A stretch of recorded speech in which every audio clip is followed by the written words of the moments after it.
What is up guys, Ezekiel here. In today's video, we're going to be creating a template in FL Studio. So stick with me, let's jump right in and have some fun. Let's go ahead and find a couple sounds in here in our library. Now these are all sounds that I've used before in the past, so I'm familiar with what they sound like and how I'd like to use them. But if you didn't know what they sounded like, then you would click through each one and then decide for yourself which one you want to add to your template so that when you're creating, it's easier for you and you don't have to go in your library, select it, and then now drag it into the channel rack and try to start building something from scratch every time. First things first, every time I'm creating, I like to start off with the kick. I like how this sounds. And instead of dragging it into the channel rack, we're going to drag it into the playlist on top of the track. And then when we do that, it says, do you want to create audio clips, audio track, or instrument tracks? This would be an instrument track. When you do this, now it automatically comes into the channel rack and it automatically links to a channel on your mixer rack. So it makes the process a whole lot simpler and you don't have to do this every single time. I'm going to do the manual way of linking your sounds or your VSTs to your mixer channels. Rename this, call it kick. And you see when we did that, it automatically updated also in the mixer channel or on the mixer channel right here. Okay. Let's look for other sounds. Let's go back to our playlist. Okay. We definitely need a rim sound or a snare sound because we are creating this template for an Afrobeat session. I think I'll go with this instrument track. Let's delete this. All right. Now we want to add some congas. That is a staple in all Afrobeat tracks or even amapiano tracks. So we look for some congas and we pick the ones that sound good to us. Let's take this one, get an instrument track, take this as well. Instrument track, take this as well. You get an instrument track, take this as well. You get an instrument track. All right, looking good so far. I don't think I need to rename this because they're all congas anyway. And the numbers will help us or help me differentiate. So we don't need to change the numbers on here or change the name on here. Now we also need percussions. Let's take this sound, take this as well. This might come in handy. I think I'm going to rename that to tambourine because it's definitely a tambourine sound. So let's call this tambourine. Let's take this as well. Okay, I think we'll leave it at that for now. It's okay if you don't find all the sounds that you want to use. You can always add it later when you're actually in the session. So the point of this is to cut down the amount of work that you have to do when you are creating. So you can just focus on production and not setting things up. All right. So that's the whole point of doing this. So if you don't find all the sounds that you need at the moment of creating the template, no worries. You can always add that when you get an idea and you are actually in your creation session or your production session. Okay, I think it looks pretty good so far. I like to use hi-hats in my sessions. So that is one other thing that I'd add. There's this hi-hat that I use. I got it from Sammy Beats. That's pretty good samples and sounds and loops, so definitely check it out. Okay, so we have some hi-hats. Let's take this. Okay, let's take this. So we have 3 different hi-hats to work with. Just rename this. We just want to make it hi-hat and same for these 2. Okay, there we go. Looking good so far. We have a lot to work with so far. This is looking good.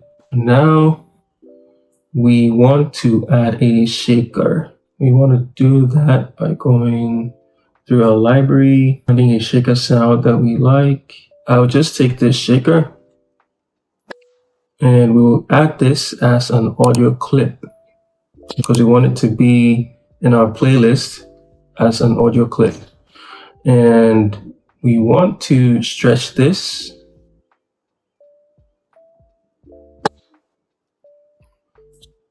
We would make a stretch pro, and then we would move the time knob until it fills up all of these. Now with this, you can stretch it as long as you want or as much as you want, depending on what you are trying to create and the tempo. All right. So right now the tempo is at 140. So if I was in a session and I was creating a beat or a track, this probably wouldn't be the best speed for that tempo. All right. So that's why I brought it back a little bit so that it was more snappy. All right. So we're going to bring it back down. It is to the top. Okay. So far, so good. Now we're left with the instruments. And with this, it doesn't matter what you choose because you can always change it when you're in the session. We'd right click on the track and then we'd go to track mode, instrument track, and then we can select any of the instruments. Now this same method would automatically route it to the mixer channel and is also routed here. All of that is automatic and you don't have to do it manually. That's the good thing about doing it this way. So I know I use labs a lot, so I would just have labs in here. Okay. Now, if we go to our channel rack, you would see that it has automatically been routed to channel 14. So we can close this. I would just do another labs. I like to do at least 4 or 5. Let's go with Styrus. And again, when you're working in your actual session, you can always add new VSTs or new channels this way, right? And it will simplify everything for you. Let's add GMS for sure. And one more GMS. There we go. I think now at this point, we have a very nice framework, very nice template. The rest of what's left to do is in the mixer channels, because now we want to route similar instruments or similar sounds to one mixer channel. So it makes it easier for us to apply effects and manipulate it the way we want to manipulate it, right? In terms of equalization, wet effects, and all of that.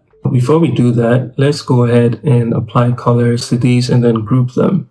So let's select from here up to... So to do that, you hold Shift, left click, and you drag up or down. And then we're going to group these as the drums. Now, when we click on the drop down, we see drums appearing here. All right. So we're going to do the same thing for these guys. We're going to hold Shift, click, drag down, and then click on the drop down here, and then group selected. And then we'll group these as keys.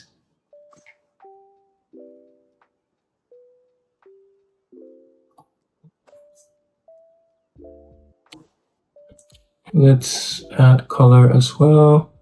Click the drop down and then color selected. And I usually use blue for my keys. So that's what I'm going to do here. And then go to the drums, select everything and color select all. And for drums, I use orange. There we go. We need to move our shaker into the drums as well. So select it. Go to the drop down, group selected, and then tap in drums. Looking good so far. Now we can come in here and then in our mixer, and then we can select an empty channel and rename this. So I'm going to use this as the keys bus. So we'll just call it keys and change the color to blue. All right.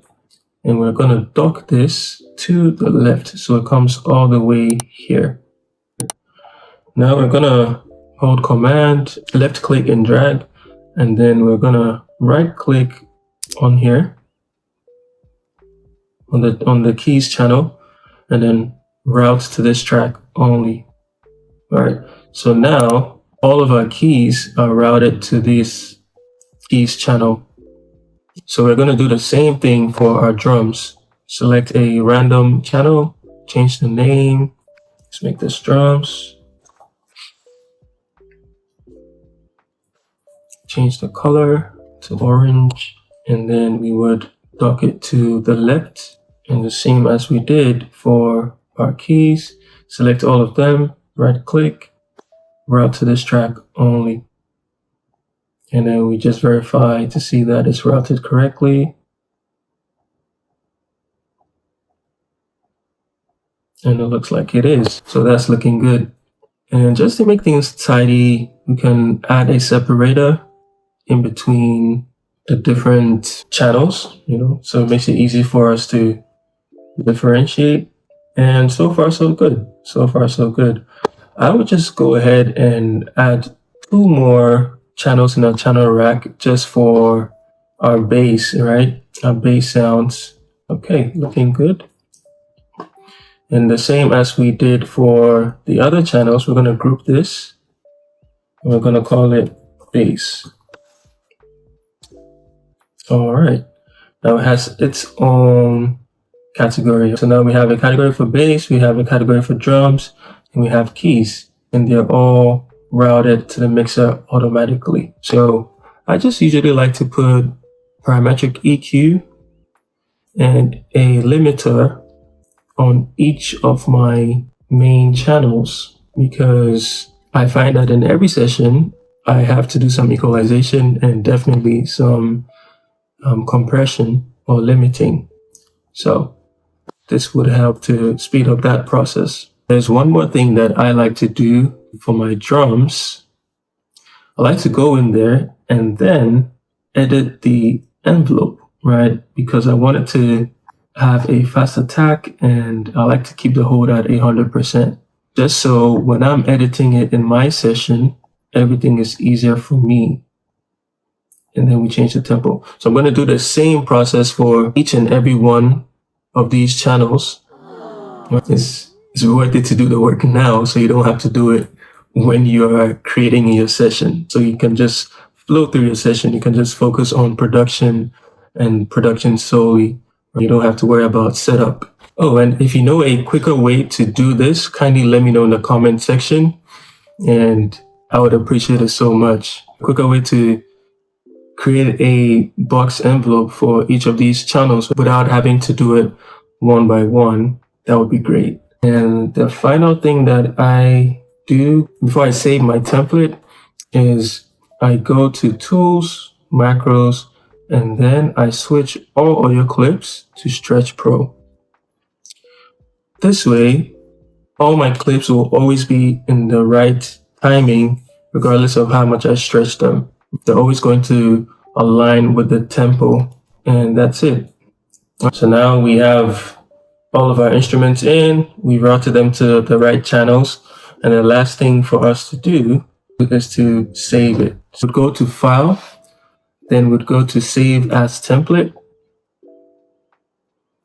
and then now it's asking us for a template name. I'm going to name this Afrobeat Session. Okay, and our template is saved. Thank you for watching. If you liked this video, leave a like, comment, and subscribe, and I'll catch you in the next one. Peace.